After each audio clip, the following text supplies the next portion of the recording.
پدر جان، یک سوال دارم. بگو دخترم. واقعا چرا بعضیا میگن که زمان خیلی با ارزش است؟ دخترم، زمان مثل نفس است. هست اما دیده نمیشه. آدم تا وقتی از دستش نداده نمیفهمه چقدر ارزش داره. مثلا همین لحظه هایی که ما و خود تانیا جان حرف میزنیم ممکن است ساده معلوم شود، اما سالها بعد میبینی همین لحظه ها چقدر قشنگترین خاطرات زندگی ما بوده. اما پدر جان، ما که هر روز زندگی میکنیم، اما چرا بعضیا فکر میکنن که زمان خیلی تند میگذره؟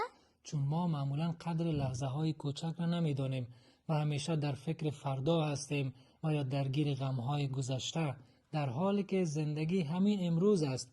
همین خنده های کوچک، همین چند لحظه کنار هم نشستن و همین قدم زدن های کوتاه، لحظه های کوچک هستند که روزهای بزرگ را می سازند.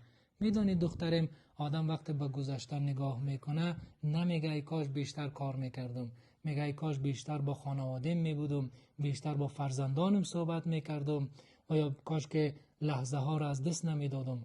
پس میبینی که چقدر زمان ارزشمند است و زمانی که ما از دست دادیم پس دوباره بر نمیگرده. دوستان عزیز، زندگی از همین لحظه های کوچک شروع می شود، نه از فرداهای دور. پس قدر همدیگر را بدانید. بدانید.